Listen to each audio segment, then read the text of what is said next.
Class स्वागत है आपका कैलविन लाइव पे और आपके सामने हाजिर हुए हैं जी हाँ विनीत आपके लिए लेकर पढ़ाई शानदार जानदार और धुआंधार सेशन। जैसे कि आप जानते हैं हमने अरिहंत के क्वेश्चन बैंक में से वो क्वेश्चंस निकाले हैं जो आपके हैं एग्जाम वाले क्वेश्चंस, और उम्मीद है पूरी पूरी कि यही नहीं में ऐसे कुछ ना कुछ और बहुत सारे क्वेश्चन आपको अपने एग्जाम्स में देखने को मिलेंगे। तो चलिए क्लास शुरू करते हैं आज का सेशन। और आज जो हम करने वाले हैं वो है पॉलिटिकल पार्टीज के एग्जाम वाले क्वेश्चंस। तो चलिए क्लास जानदार शानदार तरीके से शुरू करते हैं हमारा आज का सेशन। और पहला क्वेश्चन आपकी स्क्रीन के ऊपर ये रहा बेटा। पहला क्वेश्चन है who among the following is founder of the Bahujan Samaj party. भाई बहुजन समाज पार्टी के संस्थापक कौन थे, ये चीज यहाँ पे पूछी जा रही है भैया। बहुजन समाज पार्टी आप जानते हैं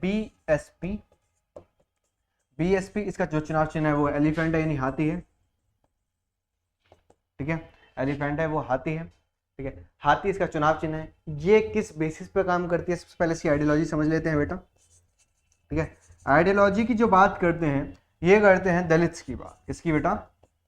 दलित लोगों की बात करते हैं। ठीक है, जो माइनॉरिटीज हैं उनके अधिकारों की बात करते हैं, जो माइनॉरिटीज हैं उनके अधिकारों की बात करते हैं। और ये चलते हैं डॉक्टर B.R. अम्बेडकर जी के विचारों पर। Doctor B.R. अम्बेडकर जी के विचारों पे ये रन करते हैं। ठीक है बेटा, और ये हमेशा बात करते हैं कि जो दलित हैं, जो पिछड़ा वर्ग है, उन सभी को हम आगे लेकर आए, उन सभी के लिए हम कुछ ना कुछ कार्य करें। ठीक है बेटा, तो चलिए अब इसके अंदर जो क्वेश्चन पूछा गया है ये पूछा गया बेटा फाउंडर कौन है। फाउंडर देखो बेटा डॉक्टर B.R. अम्बेडकर जी नहीं है क्योंकि इनके विचारों पे काम करते हैं, साहू महाराज जी के विचारों पे काम करते हैं और ज्योतिबा फूले जी के विचार, यानी इन तीनों की आइडियोलॉजी पे बीएसपी वर्क करती। और इस आइडियोलॉजी पे इस पार्टी की स्थापना जो करी थी वो करी थी हमारे काशीराम जी। किसने बेटा? काशीराम जी ने इसकी स्थापना करी थी। क्लियर बेटा? पहला क्वेश्चन हो गया हमारे पास। ऑप्शन नंबर ए इसका करेक्ट ऑप्शन है। देखो, Kashiram ji founder of Bahujan Samajwadi party, Bahujan Samajwadi party के फाउंडर थे। इन्होंने इसको 1980 फॉर्म में फॉर्म किया था। ये रिप्रेजेंट और सिक्योर करती है power of Bahujan Samaj which include the Dalit, Adivasi, OBCs and religious minorities. यानी जो माइनॉरिटीज हैं, जो दलित लोग हैं, जो हमारे यहाँ पे वंचित समूह हैं, ठीक है, डिप्राइव्ड ग्रुप्स हैं, उनके अधिकारों की बात करती है हमारी कौन? बीएसपी बेटा। क्लियर बच्चा? चलिए अब चलते हमारे नेक्स्ट क्वेश्चन पे। पॉलिटिकल पार्टी को पहचानना है। 1925 में फॉर्म हुई। 1925 में फॉर्म हुई थी तो मैं आपको बता देता हूं ये सेकंड ओल्डेस्ट पार्टी में से एक है। ठीक है, सेकंड ओल्डेस्ट पार्टी है ये, सेकंड ओल्डेस्ट पार्टी में से एक है।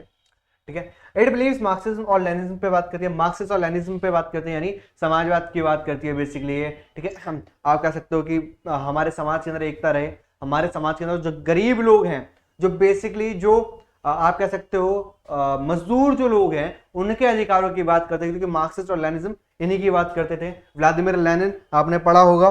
ठीक है, रशियन रेवोल्यूशन के अंदर लास्ट चैप्टर के अंदर व्लादिमीर लेनिन आते हैं। व्लादिमीर लेनिन कहते हैं जो भी हमारे यहाँ के मजदूर हैं, जो किसान हैं, जो आप कह सकते हो एक तरीके से डिप्राइव्ड ग्रुप है, हमें उनको अधिकार देने होंगे बेटा। It oppose the forces of secessionism and communism. भैया ये वंशवाद को चुनौती देते कि भाई सक्सेशनिज्म नहीं चाहिए, वंशवाद नहीं चाहिए। ठीक है, कम्युनिटी के ऊपर भरोसा, मतलब एक कम्युनिटी को लेकर सरकार किसी पर हावी ना हो, किसी एक ही कम्युनिटी की बात ना की जाए, इस पे बात करते हैं। तो कौन सी पार्टी है? आप जानते हो बेटा बीजेपी नहीं है, बीजेपी तो 1980 में फॉर्म हुई थी। ठीक है, तो ये तो कट जाती है।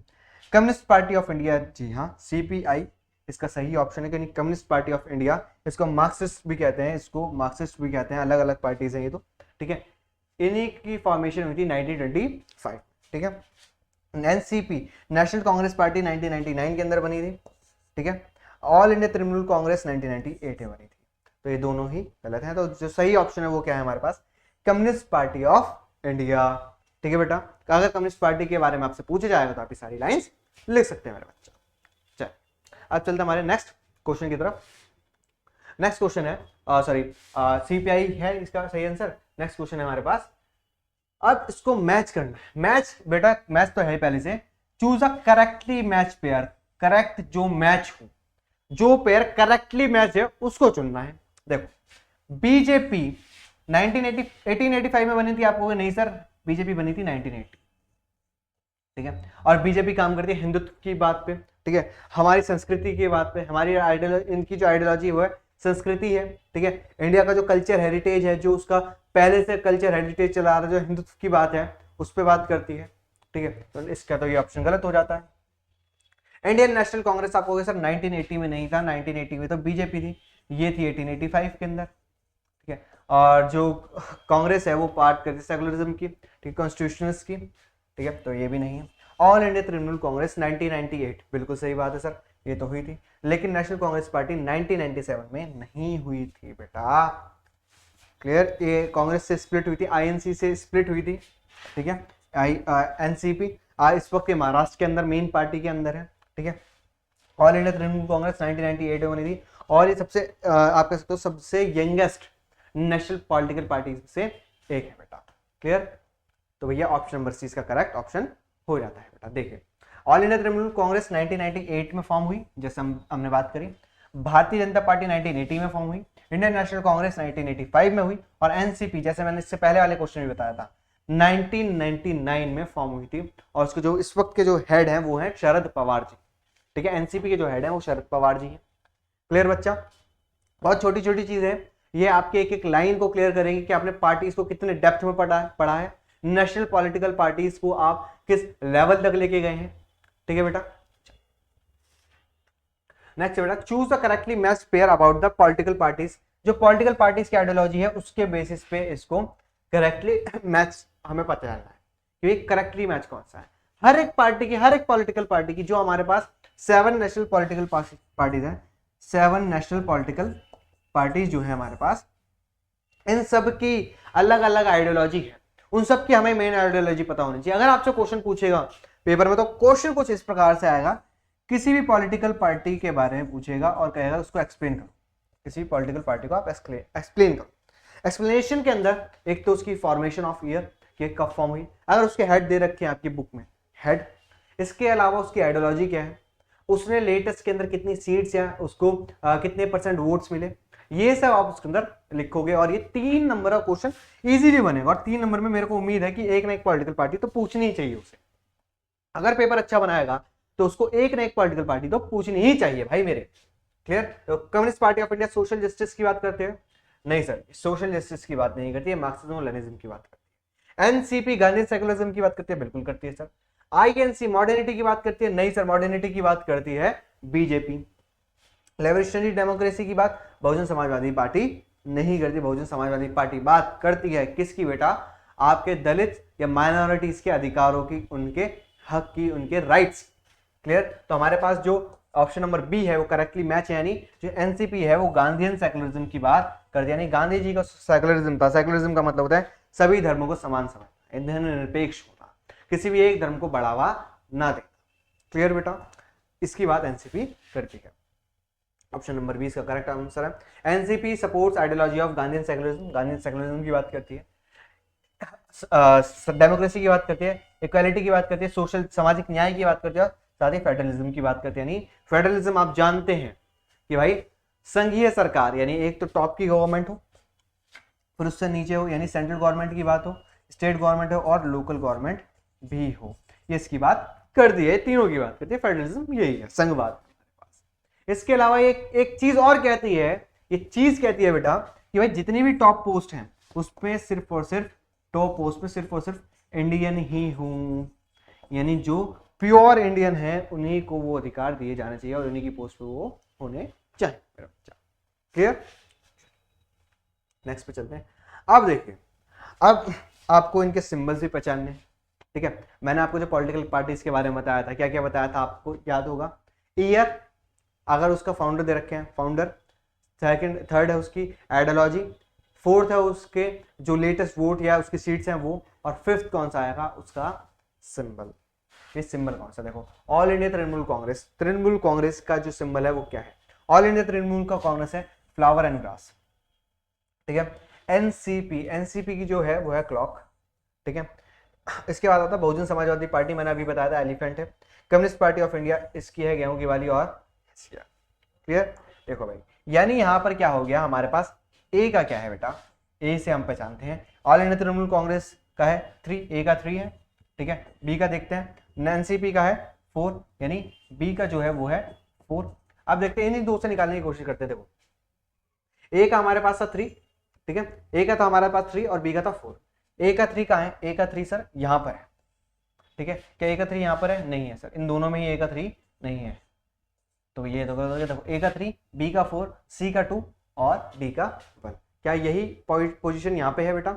हाँ जी, ए का 3, बी का 4, सी का 2, ठीक है, और डी का 3 4 2 3 4 2 1 3 4 2 1। तो ऑप्शन नंबर सी हमारे पास करेक्ट ऑप्शन हो जाता है। क्लियर बच्चा? क्लियर? समझ में आ गई बात?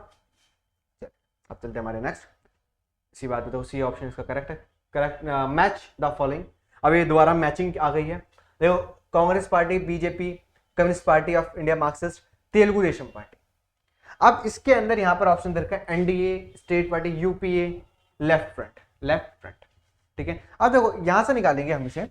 आप जानते हैं कम्युनिस्ट पार्टी ऑफ इंडिया जो है मार्क्सिस्ट है वो लेफ्ट फ्रंट है, लेफ्ट फ्रंट की नेता है। तो हमारे पास सी का 4 है।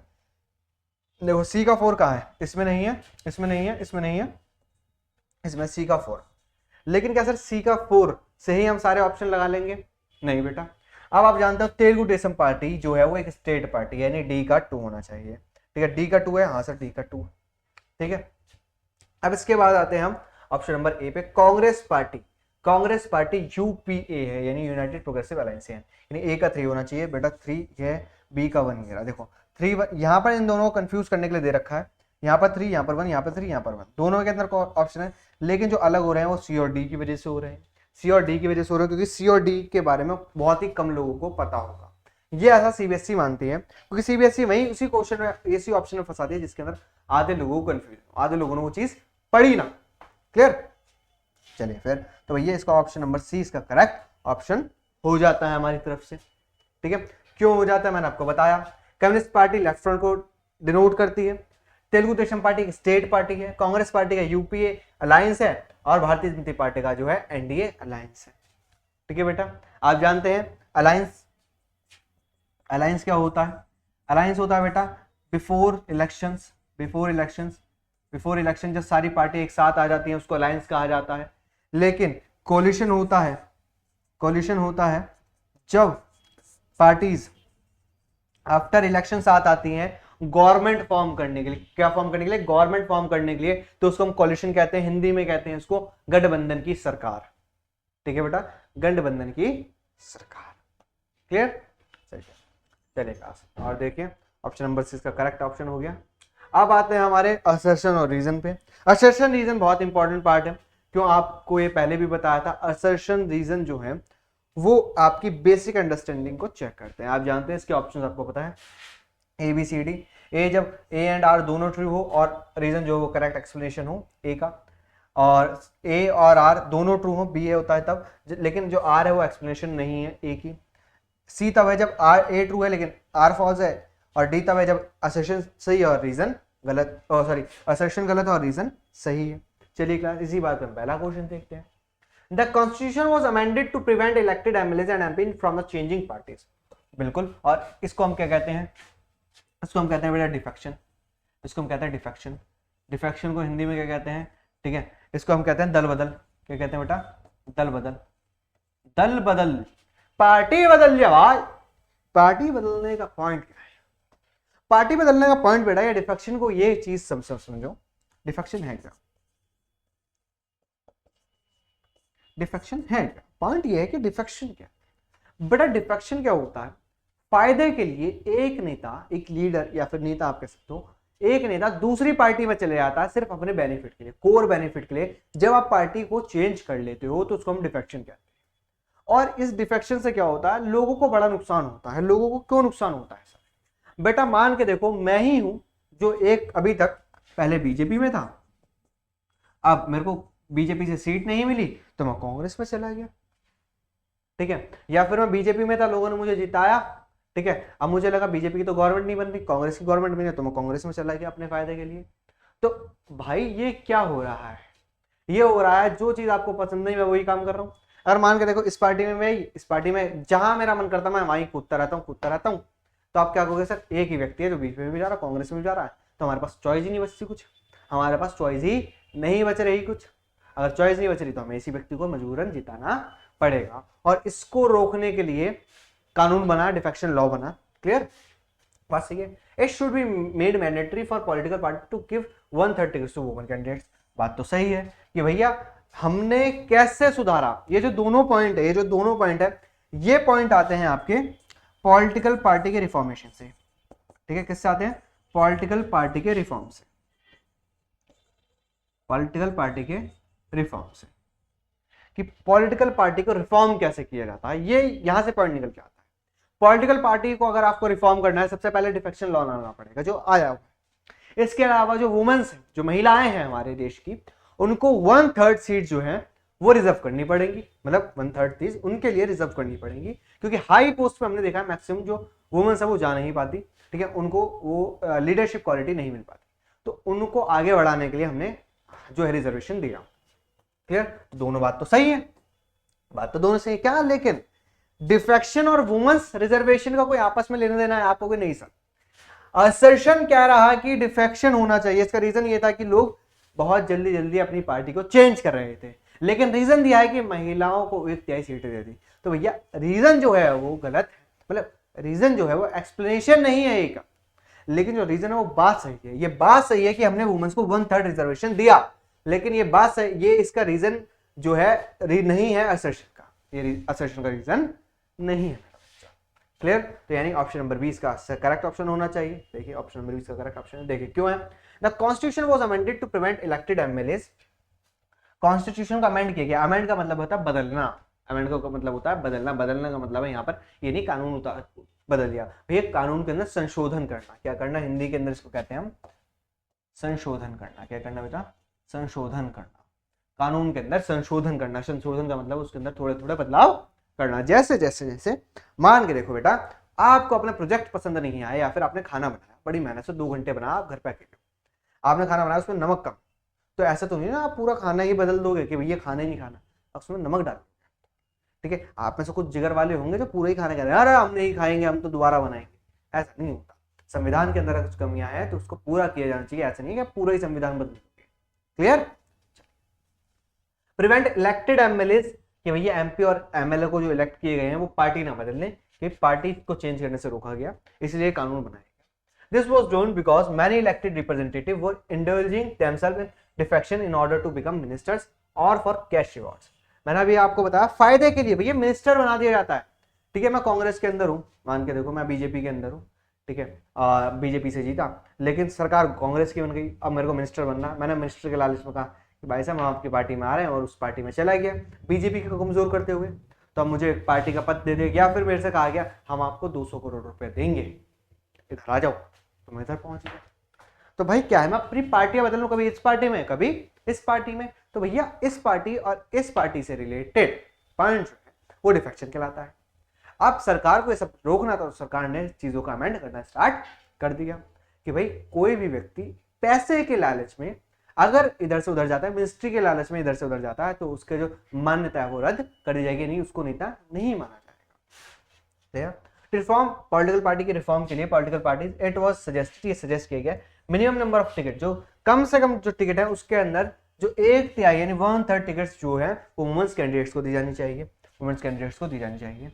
The reason is not the correct explanation of assertion, इस वजह से जो रीजन है वो करेक्ट एक्सप्लेनेशन नहीं है assertion का, लेकिन पॉइंट दोनों ही सही है बेटा, पॉइंट दोनों ही हमारे पास करेक्ट है। क्लियर बेटा, चलिए अब चलते हैं हम नेक्स्ट क्वेश्चन पे। नेक्स्ट है हमारे पास only those party that are recognized as national parties can contest elections for the union level. ओहो हो, ये लाइन ये कह रही है कि भैया जिसको आपने रिकॉग्नाइज किया है नेशनल पार्टी के तौर पे, ठीक है बेटा, हमारे पास 2 पार्टीज होती हैं, ये समझ लेते हैं, एक होती है नेशनल पॉलिटिकल पार्टी एनपीपी, एक होती है स्टेट या फिर रीजनल पॉलिटिकल पार्टी। ठीक है, दोनों पॉलिटिकल पार्टीज हैं, अलग अलग पॉलिटिकल पार्टी हैं, दोनों के सिचुएशन अलग चलती है, समझिए क्या क्या चलता है। ठीक है बेटा, नेशनल पॉलिटिकल पार्टी है जो पूरी यूनिट्स में यानी एक फेडरल यूनिट के सभी इलाकों में पाई जाती है, मैक्सिमम यूनिट्स में पाई जाती है। ठीक है, ये किसी पर्टिकुलर रीजन में पाई जाती है या फिर कम जगह पे पाई जाती है। ठीक है, इसको 6% वोट मिले होते हैं लोकसभा के इलेक्शन में और या फिर 4 विधानसभा के इलेक्शन में। ठीक है, और इसे कम से कम 6 सीट जीती होती हैं, तो ये नेशनल पॉलिटिकल पार्टी बन जाती है। यहाँ पर क्या है, इसको 6% वोट मिले होने चाहिए। ठीक है, किसके अंदर, लोकसभा विधानसभा के इलेक्शन में। ठीक है, और कम से कम 2 सीट मिली होनी चाहिए। ठीक है, 2 सीट मिली होनी चाहिए। क्लियर। बट यहाँ पर एक सिचुएशन समझो बेटा, क्या भाई, नेशनल पॉलिटिकल पार्टी जो है, ठीक है, वो पार्टी तब रिकॉग्नाइज होती है जब वो चुनाव लड़ेंगी। क्लियर। यहां पर ये कह रहा है कि सिर्फ नेशनल पॉलिटिकल पार्टी ही कंटेस्ट कर सकते हैं यूनियन लेवल इलेक्शन, जो गलत बात है भाई। कोई भी पार्टी चुनाव लड़ सकती है नेशनल लेवल का। हाँ, उसको नेशनल पार्टी तब कहा जाएगा जब वो इस कंडीशन को फुलफिल करेगी मेरा बच्चा, इस कंडीशन को फुलफिल करेगी मेरा बच्चा। क्लियर। चलिए क्लास, अब चलते हैं हम नेक्स्ट पॉइंट पे। नेक्स्ट पॉइंट क्या कह रहा है हमसे, रीजन है recognition to political party as a national party is accorded by the election commission. बात सही है, रीजन सही है कि जो रिकॉग्निशन है पॉलिटिकल पार्टी को, रिकॉग्नाइज पॉलिटिकल पार्टी है, नेशनल बनेगी, स्टेट बनेगी, ये सब कौन डिसाइड करता है, इलेक्शन कमीशन डिसाइड करता है। यानी रीजन तो हमारा पास ट्रू है, लेकिन जो असर्शन है वो फॉल्स है।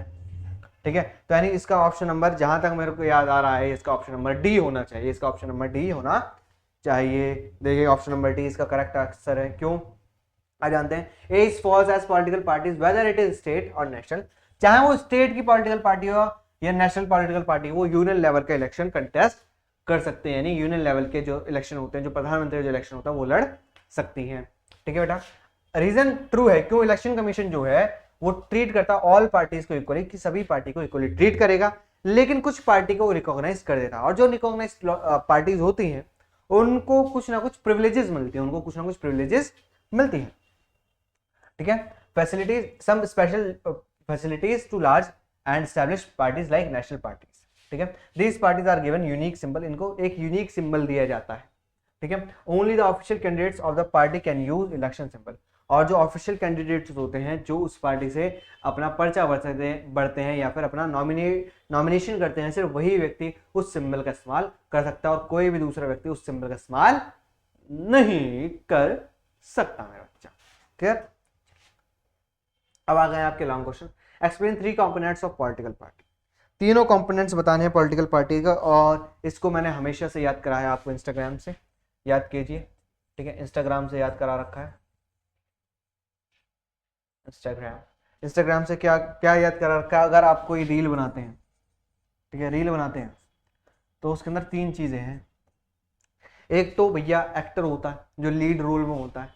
ठीक है, जो प्यारी प्यारी दो वक्तियां कर रहा होता है। ठीक है, यानी लीडर हो गया भाई। ठीक है, अब एक व्यक्ति होता है जो उसी की तरह कैमरा घुमा रहा होता है करते हुए और नीचे से धुआं छोड़ता है। ठीक है, तो वो क्या, उसके एक्टिव मेंबर्स है, जो कार्यरत हैं, एक्टिव मेंबर्स हैं। ठीक है, जो उसके दोस्त हैं, सखा सहेली बंधु बांधव, ठीक है, ये सब जो हैं उसका साथ दे रहे हैं, तो एक्टिव मेंबर्स हो गए। और थर्ड क्या है हमारे पास, थर्ड है सर, वो सारा काम किसके लिए कर रहा है बेटा, ये रील बना रहा है। ठीक है, आंखों में टमाटो सॉस डाल रहा है। ठीक है, मुंह से उसका केचप गिर रही है, क्या क्यों कर रहा है, क्यों अपनी गर्दनें यूं ही हिला रहा है। ठीक है, वो भैया इसलिए हिला रहा है क्योंकि उसको क्या चाहिए बेटा, लास्ट में फॉलोअर्स चाहिए। उसको क्या चाहिए बेटा, फॉलोअर्स चाहिए। ठीक है बेटा, लीडर होता है जो उस पार्टी का अध्यक्ष होता है, जो हेड होता है, जो सारे मैक्सिमम डिसीजन लेता है। एक्टिव मेंबर्स उसके लिए काम करते हैं, वर्क फॉर इट। ठीक है, दे एक्सपेंड देयर पार्टी, वो पार्टी को एक्सपेंड करते हैं। और जो फॉलोअर्स होते हैं वो ना अपनी पार्टी का सपोर्ट करते हैं ताकि वो पार्टी आगे बढ़ सके।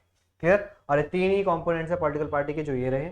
देखो, सबसे पहले लीडर आता है। हर एक पॉलिटिकल पार्टी का एक प्रोमिनेंट लीडर होता है। For formulate policies and programmes of party, जो पार्टी की पॉलिसीज और प्रोग्राम डिसाइड करता है, जो लीडर होता है वही डिसाइड करता है ना कि भैया क्या चलेगा, ये वाली गर्दन चलेगी या कच्चा बादाम चलेगा, वही डिसाइड कर रहा है। तो भैया प्रोमिनेंट लीडर है जो अपनी पॉलिसी और प्रोग्राम डिसाइड करता है बेटा, और कैंडिडेट को चूज करता है कंटेस्टिंग इलेक्शन। ये इंडिया में बेटा, ये इंडिया की बात कर रहा है बेसिकली। किसकी बात कर रहा है बेटा, इंडिया की बात कर रहा है कि भैया कौन सा कैंडिडेट चुनाव लड़ेगा, यानी मेरे साथ कौन आएगा। ठीक है, मेरे यहाँ से कौन सी ट्रांजेक्शन आएगी, यहाँ से कौन सी ट्रांजेक्शन आएगी, ये सब वो डिसाइड करता है। क्लियर। तो भैया यहाँ पर लीडर डिसाइड कर रहा है। Active members they involve in different committees, अलग अलग कमिटीज में मतलब इन्वॉल्व होते हैं and participate in directly in their activity, और डायरेक्टली उनकी एक्टिविटी के अंदर पार्टिसिपेट करते हैं। कैसे करते हैं? मैंने आपको बताया ना कि भाई जो लीडर है, जैसे मान यूं कर दूंगा हमारा, तो तुम भी कैमरा यूं लेके जाओगे, तो भाई जो कैमरा वो डायरेक्टली एक्सपेक्ट कर रहा है ना, डायरेक्टली उसके अंदर आपको अपनी प्रेजेंटेशन दे रहा है, वो पार्टिसिपेट कर रहा है directly.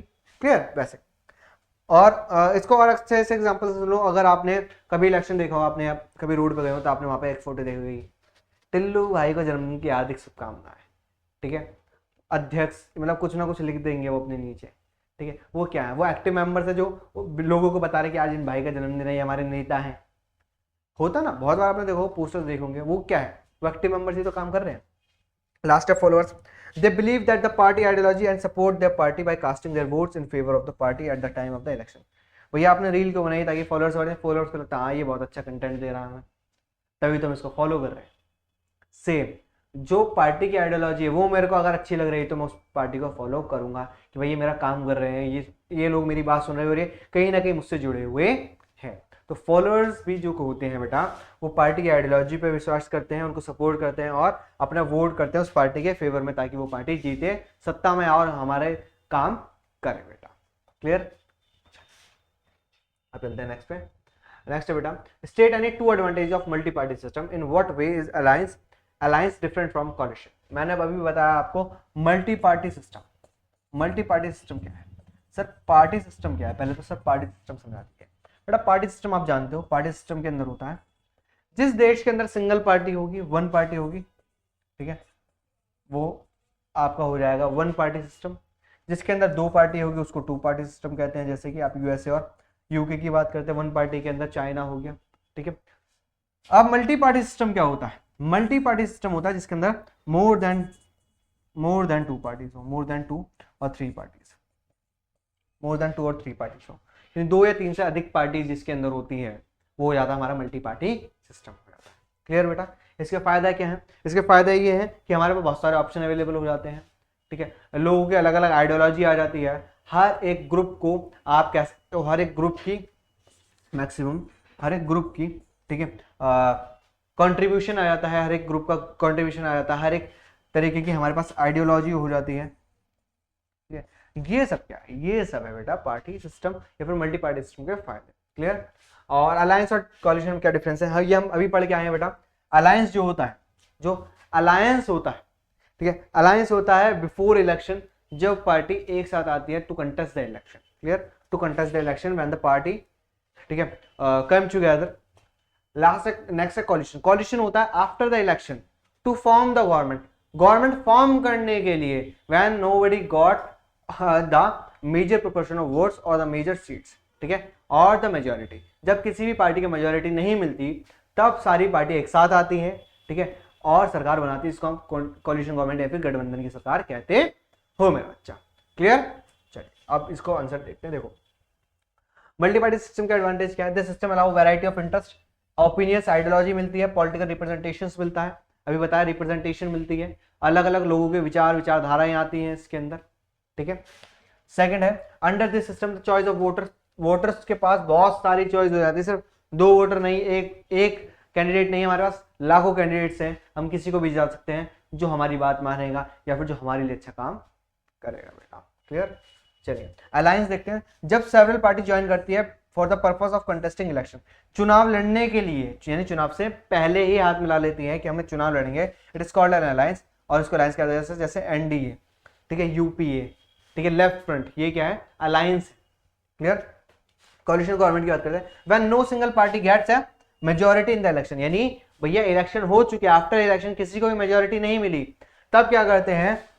On the government is form by two और मोर पार्टीज, जब दो और दो से अधिक पार्टी एक साथ आती है, they came together to form the government and it is known to be a coalition government, और इसको हम कोलिशन गवर्नमेंट कहते हैं बेटा। जैसे 1980 के बाद, सॉरी 1990s के बाद मैक्सिमम जो गवर्नमेंट बनी वो कोलिशन गवर्नमेंट बनी थी बेटा। क्लियर? आई होप ये वाले पॉइंट समझ में आ गया होगा बेटा। चल क्लास इसी बात पे चलते हैं नेक्स्ट क्वेश्चन पे। Why has India adopted a multi party system? India ने मल्टी पार्टी सिस्टम ही क्यों अडॉप्ट किया?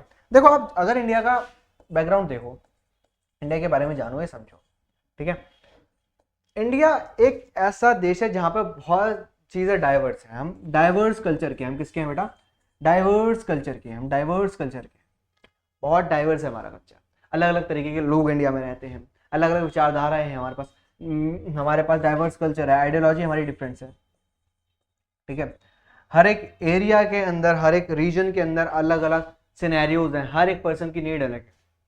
तो हमें मल्टी पार्टी सिस्टम इसलिए अपनाना पड़ा ताकि हर एक व्यक्ति की कॉन्ट्रीब्यूशन हो चुके, ताकि ईच एंड एवरी पर्सन, ठीक है, each and every person can contribute, each and every person can contribute, each and every person can contribute किस में कंट्रीब्यूट कर सके, टू फॉर्म द गवर्नमेंट को फॉर्म करने में, ठीक है, उसके पॉलिसीज एंड प्रोग्राम्स के अंदर हमारी जो पॉलिसीज हैं वो और ज़्यादा शार्पन हो जाए, और ज़्यादा अच्छी हो जाए, ताकि हर एक व्यक्ति की जो है वो रीच बन जाए गवर्नमेंट तक। क्लियर? देखो भाई, इंडिया वास्ट और डाइवर्स कंट्री है, अभी बताया। मल्टी पार्टी सिस्टम हमें चाहिए था क्योंकि पॉपुलेशन भी काफ़ी बड़ी है, आप जानते हो 125 करोड़ लोगों का देश है ये, ठीक है। इतने लोगों की आइडियोलॉजी अलग अलग होगी और वही चीज़ें हमें अपनानी है। The social and geographical diversity, social सामाजिक चीज़ें अभी आपको बताया था।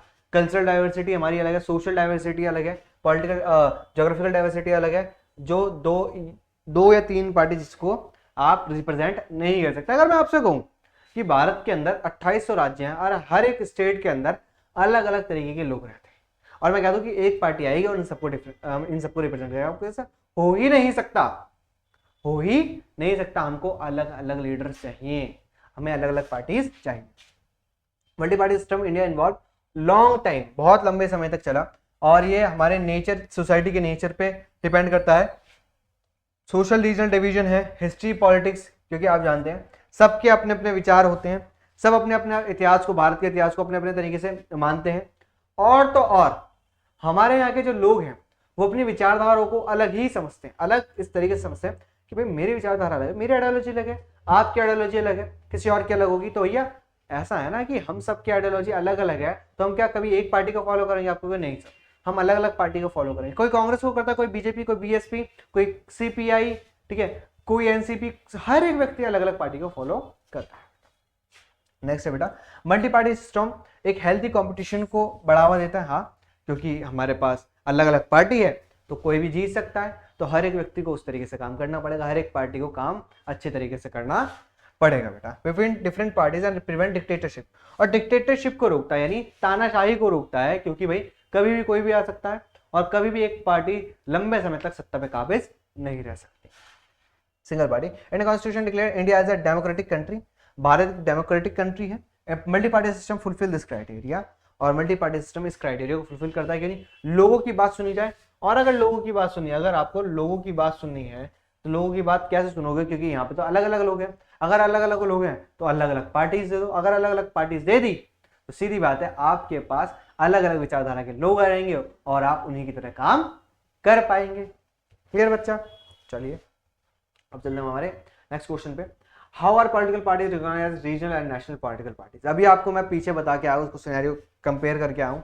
6% वोट्स चाहिए हमें, ठीक है, नेशनल और पॉलिटिकल पार्टीज के अंदर। तो चलिए क्लास इसका डायरेक्ट आंसर पे आते हैं कि इन्होंने लिखा कैसे है, क्योंकि हम इसको पहले ही समझ सकें। सर तो इंडिया के पास नेशनल और रीजनल पार्टी दोनों ही है, ठीक है। ये किसी भी देखो, जो only one of the federal units के अंदर जो पार्टी मिलती है, यानी किसी भी एक फेडरल यूनिट में, उसको स्टेट पार्टी कहते हैं। मैंने आपको बताया था, किसी भी एक जगह पे मिलेगी, किसी पर्टिकुलर रीजन में मिलेगी, उसको हम क्या कहते हैं? स्टेट पार्टी कहते हैं। लेकिन जो मैक्सिमम जगह पे सेवरल यूनिट्स, सभी यूनिट्स में मिलती है, उसको हम क्या कहते हैं? नेशनल पार्टी कहते हैं। क्लियर? चलिए, और पॉलिटिकल पार्टी और रीजनल पार्टी को कैसे रिकॉग्नाइज किया जाता है ये समझते हैं। एक पार्टी जो कम से कम 6% वोट सिक्योर करे in election of the legislative assembly, यानी विधानसभा के इलेक्शन के अंदर 6% वोट मिल रहे हैं स्टेट के अंदर, और कम से कम 2 सीट जीते। कम से कम कितनी सीट जीते बेटा? 2 सीट जीते, कम से कम 2 सीट जीते विधानसभा के इलेक्शन में, लेजिस्लेटिव असेंबली के इलेक्शन में, तब उसको हम क्या कहते हैं? उसको स्टेट या रीजनल पार्टी कहते हैं। जैसे जनता दल, ठीक है, तेलुगु देशम पार्टी, ये सब क्या है हमारे पास? स्टेट पार्टी या रीजनल पार्टी। क्यों? इन्होंने को 6% वोट मिले और 2 सीट जीत गए यहाँ किसी स्टेट इलेक्शन के अंदर। मान के देखो, यूपी के अंदर इलेक्शन में मेरी पार्टी खड़ी होती है, ठीक है, मेरी जैसे ही पार्टी खड़ी हुई, वहां पर मुझे 6% वोट मिल गए और 2 सीट मिल गई टोटल में से, तो भैया मैं क्या बन जाऊंगा, एक स्टेट पार्टी बन जाऊंगा। क्लियर। नेशनल पार्टी के अंदर भी 6% वोट चाहिए, बट इसके अंदर लोकसभा के इलेक्शन में चाहिए या फिर किसी भी 4 स्टेट के इलेक्शन में, या फिर किसी भी 4 स्टेट के अंदर हमें कम से कम 6% वोट चाहिए ही चाहिए, और साथ में कम से कम 4 सीटें चाहिए लोकसभा के अंदर। कितनी सीटें? 4 सीटें चाहिए लोकसभा के अंदर। 6% वोट लोकसभा के अंदर या किसी 4 विधानसभा के अंदर, और साथ ही साथ कितनी सीटें? 4 सीटें चाहिए लोकसभा के अंदर, तब हम क्या बन जाते हैं, एक नेशनल पार्टी बन जाते हैं। जैसे BJP, Indian national Congress, NCP, ठीक है, तृणमूल कांग्रेस, सीपीआई, सीपीआईएम, ये सब क्या है बेटा? ये सब है आपकी नेशनल पॉलिटिकल पार्टीज। क्लियर बेटा? अब चलते हैं नेक्स्ट पे। What is the difference between national and regional party? Difference क्या है इनमें? जो अभी हम पढ़ के आए हैं वो इसके डिफरेंस है क्या? जो हम कह सकते हैं नेशनल पॉलिटिकल पार्टी है, ये और यूनिट्स में मिलती है हमें, ठीक है, और जो हमारी स्टेट पॉलिटिकल पार्टी है ये किसी पर्टिकुलर या सिंगल यूनिट में मिलती है, ठीक है। इसके अलावा इसको 6% वोट चाहिए किसके अंदर? लोकसभा में, या फिर और किसी भी 4 विधानसभा में या स्टेट इलेक्शन में। इसको 6% वोट चाहिए कहां पर? सिर्फ और सिर्फ स्टेट इलेक्शन में, ठीक है। इसको 4 सीटें चाहिए होती हैं, इसको सिर्फ और सिर्फ 2 सीट चाहिए होती हैं। ये इसमें डिफरेंस है। क्लियर? चलिए देखो बेटा, इन्फ्लुएंस होल कंट्री, पूरे कंट्री को इन्फ्लुएंस करता है, क्योंकि भैया नेशनल पार्टी है तो पूरे देश को इन्फ्लुएंस करेगी। रीजनल पार्टी है सिर्फ एक रीजन पे इन्फ्लुएंस करती है। जैसे मैं आपसे कहूँ एक पार्टी लेते तेलुगु देशम पार्टी, आपको सर तेलुगु देशम पार्टी का तो हमने नाम भी नहीं सुना, क्यों? क्योंकि वो रीजन के अंदर है, एक पर्टिकुलर स्टेट में, और उसकी स्टेट की पॉलिटिक्स को प्रभावित कर रही है, वो पूरे देश को प्रभावित नहीं कर रही। It takes national as well as international issue, ये राष्ट्रीय और अंतर्राष्ट्रीय मुद्दों को उठाती है। जैसे आईएनसी आपने देखा, इंडियन नेशनल कांग्रेस जो है, अगर वो लोकसभा के अंदर आती है, बाहर भी रहे, तो आपके राष्ट्रीय मुद्दे भी उठाएगी, देश के मुद्दे भी उठाएगी, और बाहर के मुद्दे भी उठाएगी, चाहे बीजेपी क्यों ना हो।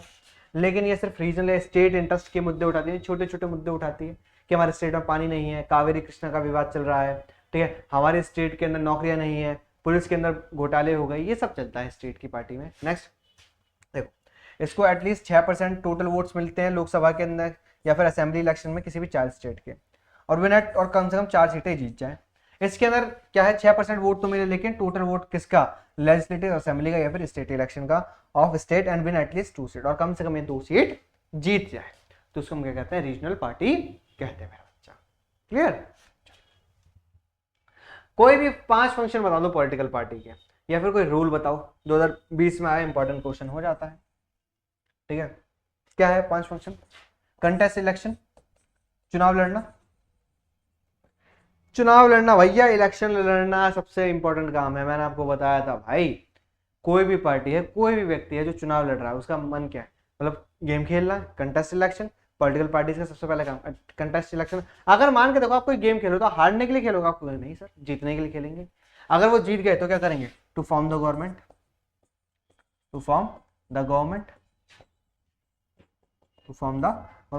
वे सरकार बनाएंगे। अगर हार गए तो अपोजिशन बैठेंगे, ठीक है, टू फॉर्म अपोजिशन।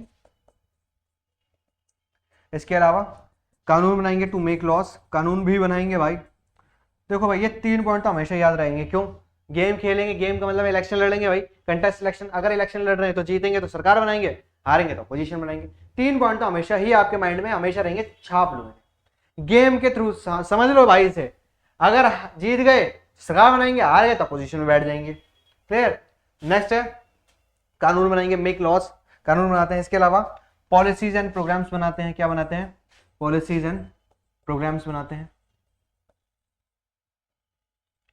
पॉलिसीज और प्रोग्राम्स बनाते हैं ये लोग, ये सारे काम भी करते हैं। लोगों तक पॉलिसीज को पहुंचाना भी इन्हीं का काम है बेटा। चलिए देखो भाई, political parties put forward different policies and programmes. Policy और प्रोग्राम रखते हैं लोगों के सामने कि भैया जो उनमें से चुन ले, जो वोटर्स हैं वो उसमें से चूज करें कि उनको क्या चाहिए, और उन्हीं के लिए वो सारे काम होते हैं। क्लियर? सेकंड है political parties play decisive role in making laws for country by making debate passing law for people. मैंने क्या बोला? कानून पास करते हैं, कानून बनाते हैं डिबेट के थ्रू। आप जानते हैं लोकसभा या विधानसभा के अंदर जो है विवाद होता है, वाद विवाद होता है, विवाद तो नहीं कह रहा, वाद विवाद होता है, ताकि जो डिबेट्स होती हैं, ताकि इस कानून के अंदर क्या सही है क्या गलत है, ताकि लोगों तक एक अच्छी और समझदारी वाली चीज पहुंच सके। ठीक है, नेक्स्ट है political parties form and run government. वो सरकार बनाती हैं और चलाती भी हैं बाय रिक्रूटिंग लीडर्स। ठीक है, लीडर्स को रिक्रूट करती हैं, जो उनको ट्रेन करती हैं और कहते हैं भैया मिनिस्टर बनो, सरकार को चलाओ, कि भैया अगर मिनिस्टर बन गए तो आप कैसे काम करोगे। ये भी काम कौन करता है, पॉलिटिकल पार्टी करती है। क्लियर बेटा। चलिए, political party shape public opinion, और पब्लिक ओपिनियन को शेप देती है, यानी जो लोग उनसे बात कर रहे हैं, जो लोग उनसे बात कर रहे हैं, जो लोगों के मन की बातें हैं उनको पूरा करती है और उनको आगे लेकर जाती है। क्लियर। और उनकी इंपॉर्टेंट इश्यू को हाईलाइट करती है। Political party provide people access to government machinery, government machinery और वेलफेयर स्कीम तक सरकार लोगों को पहुंचाती है कि भई सरकार ने क्या क्या आपके लिए स्कीम्स चलाई है, या आप लोगों के लिए आप इसका इस्तेमाल करें, आप इसका यूज करें, तभी आपको फायदा होगा मेरा बच्चा। इंप्लीमेंट करती है गवर्नमेंट की पॉलिसीज को। Parties have to responsive to people's needs and demands, otherwise people can reject those parties in the next election. भैया अगर आपने लोगों की बात नहीं मानी, पब्लिक की बात नहीं मानी, तो अगले इलेक्शन में आपकी हार निश्चित, मतलब निश्चिंत तो नहीं हुआ, निश्चित है आपकी हार। क्यों? आपको पब्लिक ओपिनियन को शेप देना पड़ेगा, आपको लोगों को बताना पड़ेगा सरकार आपके लिए काम कर रही है। जब तक लोग समझेंगे नहीं, जानेंगे नहीं, तब तक कुछ भी नहीं हो सकता मेरा बच्चा। क्लियर। चलिए नेक्स्ट क्वेश्चन है बेटा, इन पार्टी के सिंबल पहचानने हैं। श्रोमणी Akali Dal, AIADMK, all India Trinamool Congress, राष्ट्रीय जनता दल और समाजवादी पार्टी। आप समाजवादी पार्टी के जानते हैं, साइकिल है। ठीक है, ऑल इंडिया तृणमूल कांग्रेस, जो तृणमूल कांग्रेस का जो चुनाव चिन्ह है वो क्या है, फूल पत्ती है। क्लियर। ऐसे ही आपको पहचानने हैं। और ये रहे देखो, श्रोमणी अकाली दल पंजाब के अंदर है। ठीक है, पंजाब में है, और इसका बैलेंस स्केल वेट, यानी इसका जो मेन है वो है तराजू। वो क्या है, तराजू। आपने देखा होगा तराजू, तराजू इसका सिंबल है। समाजवादी पार्टी उत्तर प्रदेश की, और बाइसिकल साइकिल है, बताया था। AIADMK तमिलनाडु की, 2 पत्तियां इसकी जो है आप कह सकते हो चुनाव चिन्ह है। नेक्स्ट है all India Trinamool Congress, West Bengal में, और फ्लावर और ग्रास, फूल और घास है इसका क्या है, सिंबल है। राष्ट्रीय RJD बिहार के अंदर, और इसकी लालटेन, जो लालटेन होती है, लालटेन, वो इसका सिंबल। छोटी सी बात थी, बहुत छोटा सा था। ठीक है, मैक्सिमम याद करना है जो आपको नेशनल पार्टीज के आप याद करेंगे। ठीक है, नेशनल पार्टीज के आपके मेन है, उनके सिंबल्स आपको याद होने चाहिए। क्लियर। चलिए लास्ट क्वेश्चन है बेटा आज का, describe the efforts to reform political parties. भाई रिफॉर्मेशन सबसे इंपॉर्टेंट है। रिफॉर्म कैसे किया जाता है पॉलिटिकल पार्टीज को, पॉलिटिकल पार्टीज को रिफॉर्म कैसे किया जाता है। पॉलिटिकल पार्टीज के रिफॉर्मेशन के लिए हम पहले भी पढ़ के आए हैं, डिफेक्शन लॉ बनाया गया। सर डिफेक्शन लॉ के अलावा और क्या बनाया गया, एफिडेविट, ताकि आपके बारे में कितने क्रिमिनल केसेस हैं, आप कितने पढ़े लिखे हैं, लोगों को बताया जा सके। इसके अलावा बेटा 1/3 सीट जो है वुमेन्स के लिए रिजर्व की गई। ठीक है, ताकि महिलाओं का भी योगदान बढ़े इसके अंदर। नेक्स्ट एक रजिस्टर रखा गया जिसके अंदर पार्टी के बारे में, पार्टी के लोगों के बारे में बताया जा सके। ठीक है, ये सारे काम किए गए ताकि हम पार्टी के अंदर क्या कर सकते हैं, आप रिफॉर्म कर सकते हैं। इसके अलावा पार्टी इलेक्शंस कराए गए, पार्टी के इंटरनल इलेक्शन हुए, ताकि एक डेमोक्रेटिक वे के अंदर एक पार्टी रन कर सके। ये कुछ 5 मेजर हैं जो जिससे हम पार्टी को रिफॉर्म कर रहे हैं बेटा। चलिए और चलते हैं हम इसके आंसर की तरफ। देखो, constitution was amended to prevent elected MP and MLA, कि ये पार्टी को चेंज करने से रोका जाए, इसलिए एक कानून बनाया गया और उसको कहा गया क्या, डिफेक्शन लॉ। डिफेक्शन क्या होता है, चेंजिंग पार्टी एलिगेंस, कि भैया अपने फायदे के लिए दूसरी पार्टी में जाना डिफेक्शन है, और इसी को रोकने के लिए डिफेक्शन लॉ बनाया गया। ये लॉ ये कहता है कि जो भी MLA MP चेंज करता है party, he will lose the seat in the legislator, कि भैया वो उस सभा के अंदर अपनी सीट को गवा देगा। ठीक है, और इस लॉ ने हेल्प करी है डिफेक्शन को कम करने में। क्या होता था पहले, फायदे के लिए, पैसों के लिए लोग इस पार्टी से उस पार्टी में जाते थे, लेकिन अब जब से कानून बना कि भैया आप अपनी सदस्यता ही खो दोगे, ठीक है, आप नेता ही नहीं रहोगे, तब से इसके अंदर काफी कमी आई है बेटा। ठीक है, नेक्स्ट सुप्रीम कोर्ट ने एक ऑर्डर पास किया है ताकि पैसे का और क्रिमिनल केसेस का दबाव कम किया जा सके। अब ये मैंडेटरी है सभी कैंडिडेट्स के लिए कि जो कंटेस्ट कर रहे हैं इलेक्शन, वो एक एफिडेविट दें अपने बारे में, जिसके अंदर उनकी प्रॉपर्टी और क्रिमिनल केसेस के बारे में बताया गया हो कि उनके पास प्रॉपर्टी कितनी है, उसके ऊपर क्रिमिनल केसेस कितने हैं, ताकि लोग और ज्यादा जागरूक हो पाए और उस कैंडिडेट के बारे में और ज्यादा समझ पाए मेरा बच्चा। क्लियर। चलिए नेक्स्ट है, the election commission pass the order making necessary for political parties to hold organisational election, जो अभी मैंने बताया कि ऑर्गेनाइजेशन इलेक्शन होने चाहिए, आपके अंदर डेमोक्रेसी होनी चाहिए। इसके अलावा इनकम टैक्स रिटर्न, कि भैया आपकी इनकम कितनी है, जरा ये भी तो बताओ, आप पैसा कितना कमा रहे हो। भाई पता चला आप पैसा ज्यादा आपने बताया कम और उससे ज्यादा आपके पास संपत्ति है, आपने भ्रष्टाचार किया है, तो उसके लिए भी सुप्रीम कोर्ट ने कानून बनाया है। और जो रिफॉर्म मैंडेटरी हो सकते हैं या फिर और कुछ भी एफर्ट्स किए जा सकते हैं, एक कानून बनाया जाए ताकि इसके अंदर इंटरनल अफेयर पॉलिटिकल पार्टीज में चलते रहे। ये कंपलसरी कर दिया जाए पॉलिटिकल पार्टीज का टू मेन रजिस्टर। मैंने आपको बताया कि आपकी पार्टी को, पार्टी के अंदर कितने मेंबर्स हैं इनका रजिस्टर होना चाहिए, कि हमारी पार्टी के अंदर कितने मेंबर्स हैं, क्या काम कर रहे हैं, ताकि हम पार्टी को और ज्यादा बड़ा बना सके और लोगों को और ज्यादा समझा सके। टू होल्ड प्रॉपर इलेक्शन, और प्रॉपर इलेक्शन होने चाहिए कॉन्स्टिट्यूशन के बेसिस पे, ठीक है। Next should made mandatory for political parties to give a minimum number of tickets about 1/3 womens. भैया 1/3 सीटें कम से कम वुमेन्स को देनी चाहिए, तभी महिलाओं का जो योगदान है वो भी पार्टीज में बढ़ेगा और वो अपना और ज्यादा मतलब कह सकते हैं महिलाओं के लिए और ज्यादा काम करेंगी, ताकि हमारी महिलाएं और ज्यादा आगे आ सके। क्लियर बच्चा? लास्ट है बेटा, there should be state funding election. State funding election होना चाहिए, मतलब सरकार पैसा दे। आपको एक चीज बता दूं, जो हमारी सबसे बड़ी प्रॉब्लम है इलेक्शन की, वो ये है कि मनी एंड मसल का game, money and muscle power का गेम। जिसके पास ताकत ज्यादा या पैसा ज्यादा वो हमेशा जीतेगा, जिसके पास ताकत ज्यादा या पैसा ज्यादा वो हमेशा जीतेगा। जीतेगा मतलब इन द सेंस है वो, क्योंकि ज्यादा पैसा खर्च करेगा, वो ज्यादा ताकत से वो जीतने की कोशिश करेगा। बट इसको बदलने के लिए सरकार ने कहा कि भाई सरकार पैसा देगी। अगर मान लो बेटा सरकार सभी पार्टी को 5 लाख रुपए दे, ठीक है, इलेक्शन के लिए, तो उससे वो 5 लाख खर्च कर सकते हैं, ठीक है। उससे ज्यादा अगर खर्च करेंगे तो सरकार, उनकी जो इलेक्शन कमीशन है उनकी चीजों को निरस्त कर सकते हैं। इलेक्शन कमीशन कहेगी कि आप चुनाव नहीं लड़ सकते। तो इन चीजों को समझो। स्टेट अगर पैसा दे रहा है तो सभी को इक्वल देगा। अगर सभी को पैसा इक्वल मिला है मेरे भाई, अगर मैंने सभी को 1000 रुपए दिए तो सभी मैक्सिमम 1000 रुपए खर्च कर सकते हैं। और जब सब 1000 रुपए खर्च करेंगे तो जिसकी प्रेजेंटेशन ज्यादा अच्छी होगी वो जीतेगा, ठीक है। तो यहाँ पर भी वही बात की जा रही है कि भैया इलेक्शन एक्सपेंस को कौन वहन करे, सरकार वहन करे, क्योंकि अगर सरकार वहन करेगी तो भाई सभी के लिए इक्वल करेगी, किसी को भी ज्यादा किसी को कम नहीं देगी क्लास। तो क्लास यहां तक हमारे क्वेश्चंस एंड होते हैं। ये मोस्ट इंपॉर्टेंट क्वेश्चंस थे जिनकी उम्मीद है मुझे आपके पेपर में आने की, और ये सेशन ऐसे ही चलते रहेंगे, ठीक है। आपके सामने मैं फिर हाजिर होऊंगा एक नया सेशन लेके, नई शानदार जानदार वीडियो लेके, जिसके अंदर और हम नए धुआंधार शानदार और ध्रुव तारे वाले चमकने की तरह क्वेश्चन करेंगे। तो क्लास मिलता हूं आपसे नेक्स्ट क्लास में, तब तक के लिए class okay tata bye bye, love you to.